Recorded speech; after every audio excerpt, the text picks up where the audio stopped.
ሜልክ እኔን ነው የምታውቂው። አንተ ደግሞ ልትታሰር ገብተህ እንደ መርማሪ ማውራት ትንሽ አይከብድም? ለምን የጠየኩሽን አመልሽልኝ? ሁሉም ጥያቄዎች እኮ መልስ የላቸው። የት ነው የምታውቂኝ?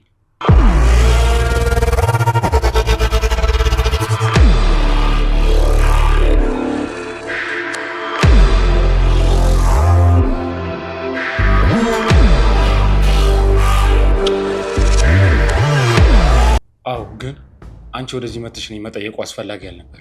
ተዋቱ አምነን፣ እኔ ካልፈለኩ መኖርም ላቆም እችላለሁ። አሁን የኔን የፍላጎት አይነቶች መቁጠር ሳይሆን ፍላጎቴ።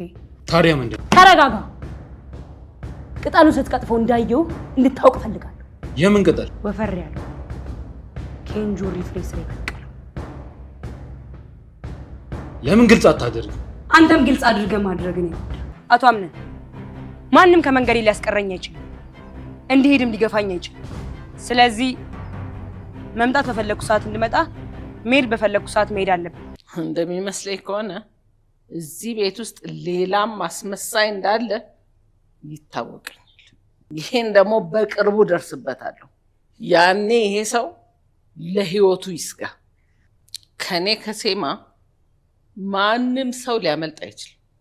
ይሄንን ማወቅ አለበት። አዎ ልክ ብለሻል አያቴ ሴማ። እኔንም ይሰማኛል። ቢዘገይ መታወቁ አይቀርም። ይሄ እኮ ያንተ ጥፋት አይደለም። አዎ፣ ግን አይሰራም። እኔም ማቀው አምነን ጠንካራና ሩህሩህ ነው። ስለዚህ ነገም ለሚፈጠሩት ነገሮች ጠንካራ መሆን አለብህ። እሺ እናቴ። ቤሌን፣ ቆይ ግን ለምን አንጠፋም? የት ነው የምንጠፋው? አላውቅም፣ ብቻ ማንም ወደ ሌለበት እኔና አንቺ ብቻ። አይ አንተ እዚህ ብዙ የጀመርካቸው ስራዎች አሉ፣ ቤተሰቦች ይከማሉ። በእርግጥ አዎ፣ ግን አንቺ እኔ ባልኩሽ ነገር ከተስማማሽ እኔ ሁሉንም ነገር እተወዋለሁ። አይ እንደዛ እንኳን አታድርግ። ቃልን ለመቀበል ወደ ጣቢያ አብረን እንድትሄድ ነበር። በምን ጉዳይ? በአቶ ሜልክ መሰወር ምክንያት። የመጀመሪያው ተጠርጣሪ አንተ ነህ። እናም ወደ ጣቢያ መሄድ ይኖር።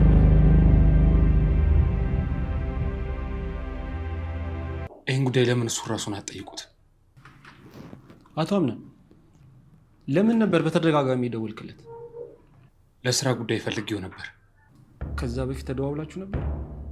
አዎ፣ ከድርጅቱ መኪና ይዞ ሲወጣ አይቼው ነበር። በጣም ጥሩ፣ አመሰግናለሁ።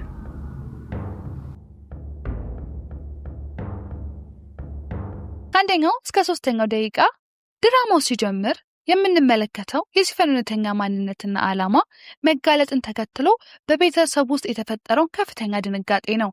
አምነንና ቤተሰቡ ሲፈን ለረጅም ጊዜ አብራቸው ስትኖር እነሱን በቅርበት እያጠናቻቸው እንደነበር ሲገነዘቡ የሚሰማቸው ስብራትና ክህደት በጣም ጥልቅ ነው። አምነን ሁሉም ሰው ያለፈ ህይወቱን መበቂያ ነው ያደረገኝ በማለት የሚናገረው ንግግር ከዚህ በፊት በተደጋጋሚ እምነቱ እንደተጓደለበት የሚያሳይ ልብ ሰባሪ ወቅታዊ ምላሽ ነው።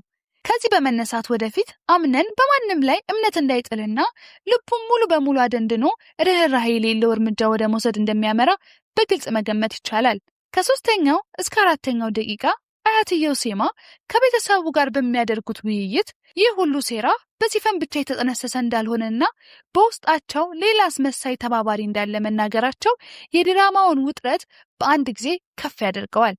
አያትየው ይሄ ሰው ለህይወቱ ይስጋ፣ ከኔ ማንም ሊያመልጥ አይችልም ብለው የሚያስተላልፉት ማስጠንቀቂያ በቤተሰብ ውስጥ ያለው የመተማመን መሰረት ሙሉ በሙሉ የሚያናጋ ነው።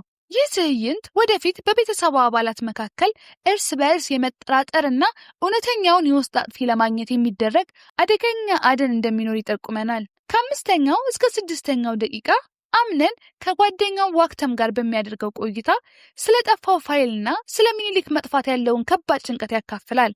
አምነን ከዚህ በኋላ ማንንም ሰው አልቀርብም፣ አላምንም ማለቱ የደረሰበትን የስነ ልቦና ቀውስ መጠን ያሳየናል። በዚህ ሰዓት የሚኒሊክ ስልክ አለመስራትና ቢሮ አለመገኘት ሚኒሊክ ራሱ የሴራው አካል ሊሆን እንደሚችል ወይም በአደገኛ ሰዎች እጅ ወድቆ ሊሆን እንደሚችል እንድንጠረጥር ያደርገናል።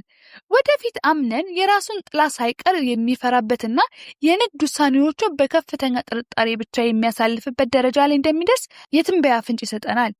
ከ6ኛው እስከ 7ኛው ደቂቃ የሲፈን የልጅነት ጓደኛ ነኝ የሚለው ሰው ጋራ የሚደረገው ምልልስ ስለ ሲፈን ያለፈ ህይወት በርካታ ጥያቄዎችን ያስነሳል። ልጅቷ እናቷ እንጂ ሌላ ምንም አይነት ቤተሰብና ዘመድ እንደሌላት መነገሩ ይህ ሁሉ ውስብስብ ሴራና ድፍረት ብቻዋን ልታስፈጽም እንደማትችልና ከጀርባዋ ሌላ ትልቅ ኃይል እንዳለ ያረጋግጥልናል። የኔ ጥልቅ ግምት ይህ ከጀርባ ያለው ኃይል ከአምነን ቤተሰብ የቆየ የደም ጠላትነት ያለው ወይም የንግድ ተቀናቃኝ ሊሆን እንደሚችል እገምታለሁ። የሲፈን ጊዜያዊ መጥፋት ስትራቴጂካዊ ማፈግፈግ እንጂ መጨረሻዋ እንዳልሆነና በድጋሚ ይበልጥ አደገኛ ሆና እንደምትመለስ መናገር ይቻላል። ከ8ኛው እስከ 9ኛው ደቂቃ የጄሪና የሜርሲ ንትርክና ግጭት ሌላኛው ትኩረት የሚስብ የክፍሉ አካል ነው። ጄሪ ሜርሲን አንቺም እንደ ሲፈን ጉድሽን ያወቀ ቀን ሮጠሽ አታመልጭም ብላ ማስጠንቀቋ በክፉዎች ሰፈር ውስጥ መከፋፈልና ፍርሃት መጀመሩን ያሳያል። ይህ የእርስ በርስ መናቆር ውሎ አድሮ የራሳቸውን ሚስጥር እርስ በርስ እንዲያጋልጡና ለሕግ እንዲጋለጡ እንደሚያደርጋቸው መገመት ይቻላል። መርሲ ነገሮችን ለማስተካከል ጊዜ ብትጠይቅም የፈጸመቻቸው ተደራራቢ ስህተቶች በመጨረሻ የራሷ መጥፊያ ወጥመድ እንደሚሆኑ የትንበያ መስኮት ይከፍትልናል። ከ9ኛው እስከ 11ኛው ደቂቃ አምነን ከእናቱ ጋር በሚያደርገው ልብ የሚነካ ውይይት የሲፈን ዋና ዓላማ ምን እንደነበር ቁልጭ አድርጎ ያሳየናል። ሲፈን የመጣችው ለሚስትነት ሳይሆን የህይወታቸውን ውጥንቅጥ ለማውጣት መሆኑን አምነን በምሬት ይገልጻል። እናትየው ልጇ ጠንካራ ሆኖ እንዲቀጥልና ለአንድ ክፉ ሰው ብሎ ራሱን እንዳይቀየር የምትመክረው ምክር እጅግ አስተማሪና የሞራል ብርታትን የሚሰጥ ነው። ይሁን እንጂ አምነን የድሮ አምነን የለም ተቀይሬያለሁ ብሎ መደምደሙ በቀጣይ ክፍሎች ውስጥ ይበልጥ ጨካኝ፣ ይቅርታ የሌለውና በቀልን ያነገበ አዲስ አምነን እንደምናይ ያሳብቅበታል። ከ13ኛው ደቂቃ እስከ 15ኛው ደቂቃ ምንም እንኳን ሲፈን በአካል ከቤቱ ብትጠፋም ጥላዋና የፈጠረችው መዘዝ አሁንም ቤቱን እያመሰው ይገኛል። ጄሪና ሲፈን የቆፈሩት ጉድጓድ አምነንም ብቻ ሳይሆን አጠቃላይ ቤተሰቡን ስጋት ውስጥ ጥሎታል። በዚህ ሰዓት የሚታየው ቤተሰባዊ ጸጥታና መተካከዝ ማዕበል ከመምጣቱ በፊት ያለችው አሳሳች እርጋታ ይመስላል። የኔ ምልከታ በዚህ ቤተሰብ ውስጥ ገና ያልፈነዱ በርካታ ፈንጂዎች እንዳሉና የሲፈን መሰበር የትልቁ ጦርነት መጀመሪያ እንጂ የችግሮቹ ማብቂያ እንዳልሆነ ነው። ከ15ኛው ደቂቃ እስከ 17ኛው ደቂቃ ከሌሊቱ እኩሌታ አምነንና ቤሊን የሚያደርጉት የፍቅርና የጭንቀት ውይይት የክፍሉን ስሜታዊ ማዕከል ነው። አምነን ከሁሉ ነገር ሸሽቶ ከእሷ ጋር ብቻ የመጥፋትና ኃላፊነትን ሁሉ የመተው ፍላጎት እንዳለው ሲገልጽ ውስጣዊ ስብራቱና የጫናውን ልክ እንረዳለን። ቤሊን ግን በተቃራኒው ነገሮች እንደሚስተካከሉ ተስፋ በመስጠት መሬት ላይ ልታቆመው ትሞክራለች።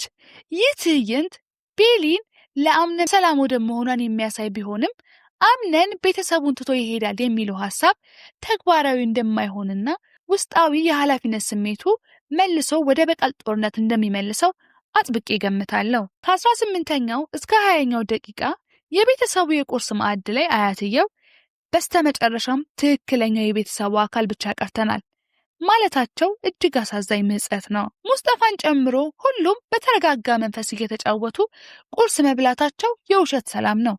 ተመልካች በውስጡ ያለው ያልተፈታ ውጥረትና ከደቂቃዎች በኋላ የሚፈጠረውን አደጋ እያወቀ ይህንን ሰላማዊ ትዕይንት መመልከቱ የድራማውን አጓጊነት ከፍ ያደርገዋል። ይህ የሰላም ጊዜ ወደፊት ለሚመጣው የከፋ ቤተሰባዊና ሕጋዊ ቀውስ እንደ መሸጋገሪያ ድልድይ ሆኖ አገልግሏል። ከ23ኛው እስከ 26ኛው ደቂቃ ድንገት የሲቪል ፖሊሶች መጥተው አምነንም በሚኒሊክ መጥፋት ምክንያት በዋና ተጠርጣሪነት ሲወስዱት ድራማው ወደ ከፍተኛ የውጥረት ደረጃ ይሸጋገራል። የሙስጠፋ ድንጋጤና የቤተሰቡ መደናገጥ የሁኔታውን ድንገተኛ አሳሳቢነት ያሳያል። አምነን ከምኒልክ ጋራ በስራ ጉዳይ እንደተጣላና የፋይል ስርቆቱ ጉዳይ መኖሩ ፖሊስ እሱን በግድያ ወይም አፍኖ በመሰወር ወንጀል ለመጠራጠር በቂ ምክንያት ይሰጠዋል። ይህ ክስተት የሲፈን ሴራና ወጥመድ አካል መሆኑ አይቀርም። ወደፊት አምነን ከእስር ለመውጣት ከፍተኛ የህግ ትግል እንደሚያደርግና ይህ እስር እውነተኛውን ወንጀለኛ ለማግኘት የሚደረገውን ጥረት ይበልጥ እንደሚያዘገየው እገምታለሁ። ከ27ኛው እስከ 36ኛው ደቂቃ በፖሊስ ጣቢያ ውስጥ የሚካሄደው ምርመራና አምነን ለምኒልክ በተደጋጋሚ መደወሉን የሚያሳየው ማስረጃ አምነንን አጣብቂኝ ውስጥ ይከተዋል።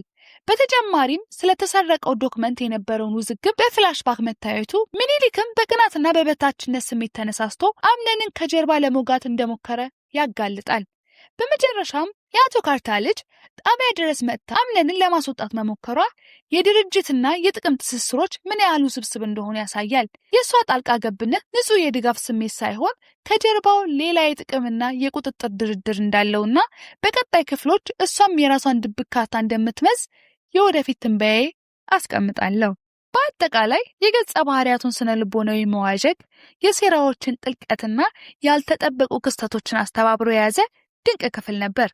የአምነን መታሰር፣ የሲፈን መሰወር፣ የአያትየ ቁርጠኝነትና የምኒልክ ዕጣ ፈንታ በቀጣይ ክፍሎች ለሚፈጠሩ ዘርፈ ብዙ ግጭቶች ሰፊ በር ከፍተዋል። ድራማው ተመልካቾችን በጥርጣሬና በጉጉት ማሰር የቻለበት መንገድ እጅግ የሚያስደንቅ ሲሆን የገጸ ባህሪያቱን ቀጣይ እርምጃዎች ምን ሊሆን እንደሚችል ለማየት ጉጉቱን በከፍተኛ ደረጃ ጨምሮታል። እናንተም ሰብስክራይብ በማድረግ ቀጣይ ክፍሉን በጉጉት ይጠብቁ።